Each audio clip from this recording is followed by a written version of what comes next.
Hi, I'm Izza, aka EvilCleverDog, and in this video I'm going to show you how I made the Scarlet Witch's new headpiece from Wandavision.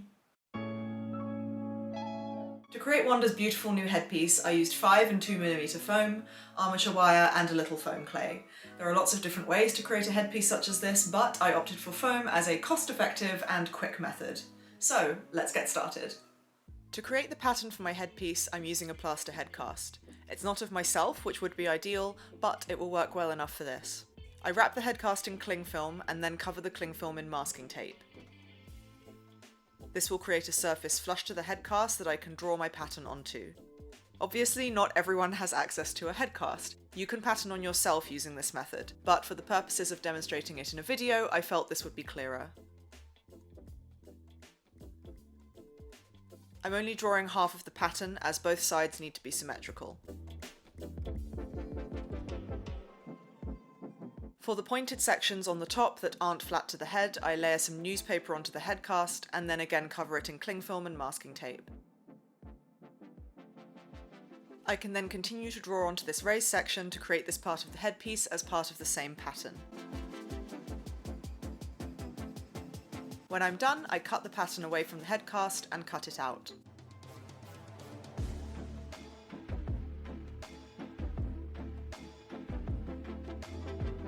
After trying the pattern on myself, I wanted to make some alterations. This is really easy to do with the masking tape pattern, as I can simply add more masking tape, redraw the section I'm not happy with, and cut it out again.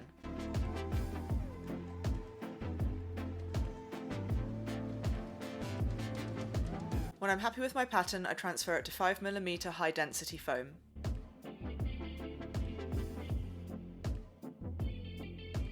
I draw one side, then flip the pattern over to draw the second side.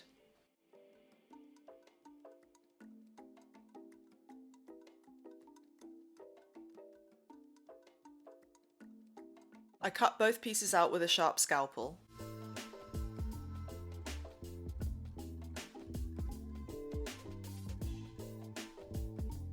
When glued together, these will form the base of the front of the headpiece.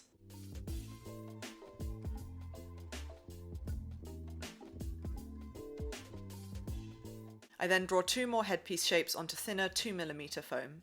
I'm going to add wire inside the headpiece so that it can be reshaped easily when it's done, so that it will always sit flush. So these 2mm pieces will form the back of the headpiece, with the wire sandwiched between the 2mm and 5mm sections. I'm using 2mm instead of cutting out 4 5mm pieces, so that the headpiece will still look thin like Wanda's does.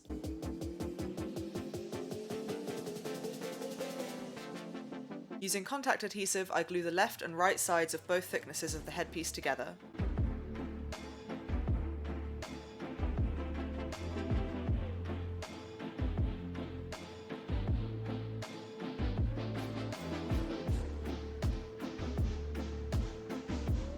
Before doing anything else, I use my heat gun to heat up the foam and shape the foam over the head cast, so I know I'm definitely happy with the shape.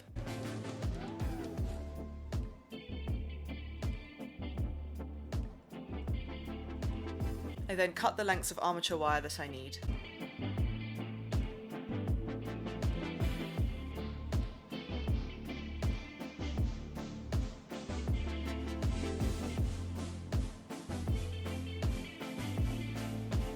I hot glue the wire to the inside of the 5mm section.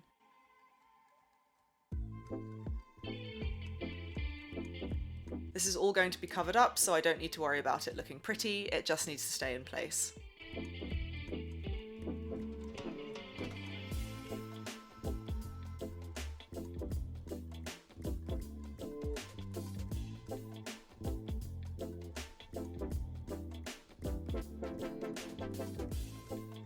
I then apply contact adhesive to the 5mm and 2mm headpiece sections.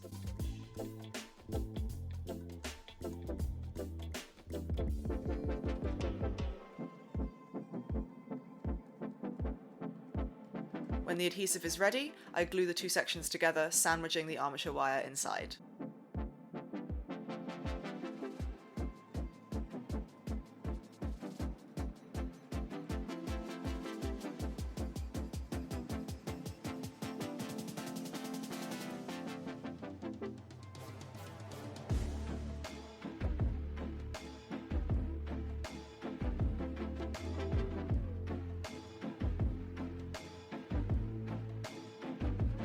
This is the final base for the headpiece. Before adding any more details, I use my Dremel to sand down the edges and neaten them up.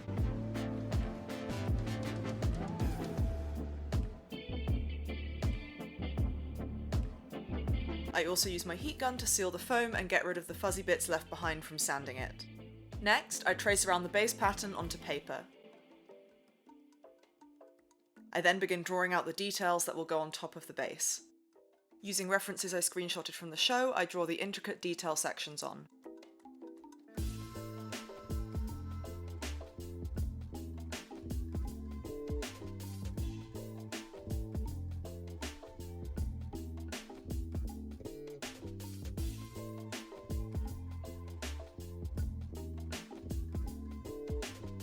I trim down the pattern and begin cutting out all those tiny detail pieces with a scalpel.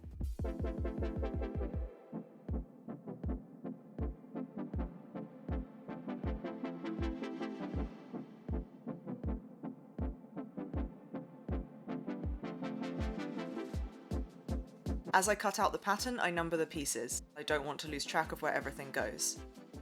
I also use the pattern to draw where everything will go on the base section as I go along, so I know where everything is going to need to be glued down later on. When I have my small pattern pieces cut out, I trace them all onto 2mm foam. I need 2 of each, except for the tiny bit that goes in the middle of the crown, which is piece number 1.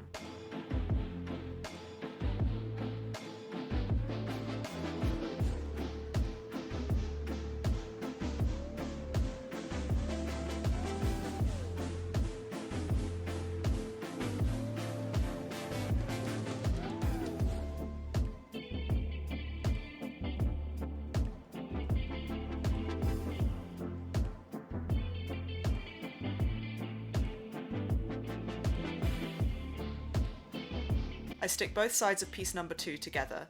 This will form the main central detail section of the crown. Cutting and gluing it along the same lines as the base piece gives it the same curved shape. I then continue to cut out each detail section.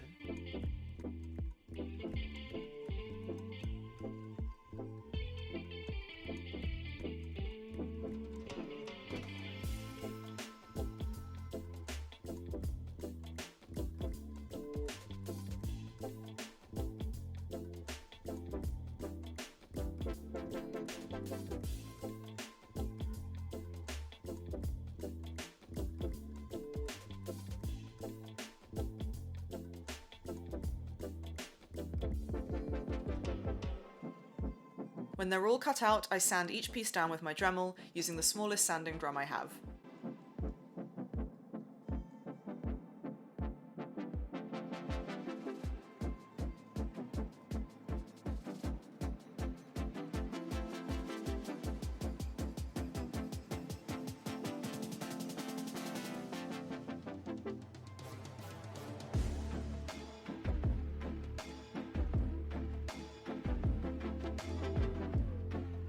I then glue the detail pieces down onto the main headpiece.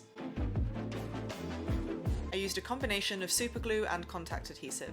For the centre of the crown, superglue worked fine, and I could use an accelerator to speed up the process.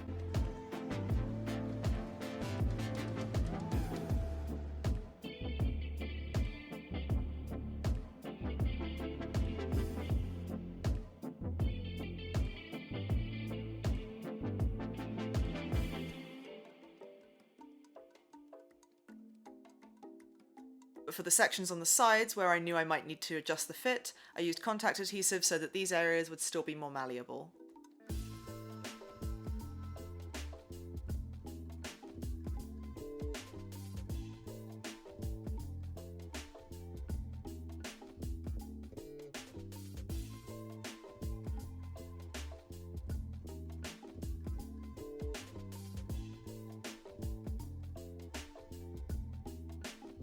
When all the details were stuck down, I used foam clay to fill some gaps and cover any seam lines.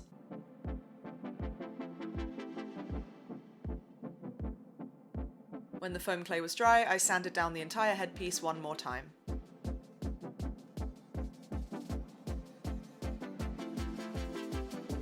I also added some dabs of superglue to the pointed sections of the headpiece. This helps them retain their shape and sharpness.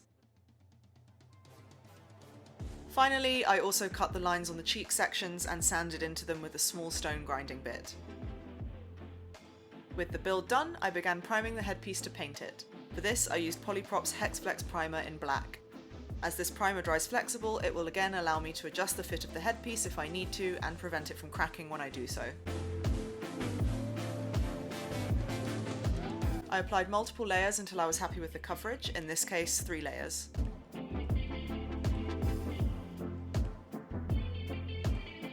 For the first layer of paint, I'm using Polyprop's flexible paint in red. This isn't going to be the final colour of the crown, but I want it to have a nice warm red base underneath the final colour.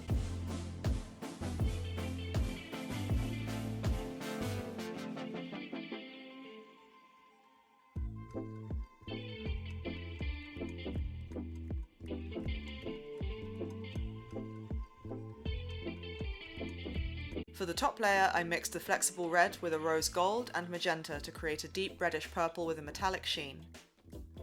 I felt this matched the colour of the crown in my reference images pretty well.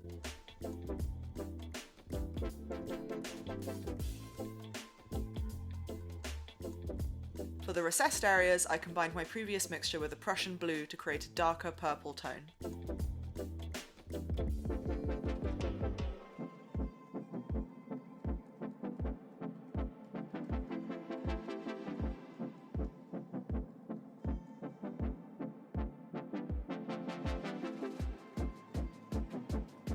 I then did some very slight shading with a watered down version of the dark mixture.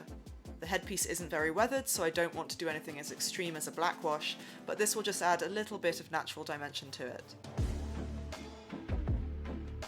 For a final touch, I mixed a lighter version of the rose gold, red and magenta combo and very lightly dry brushed it over the headpiece.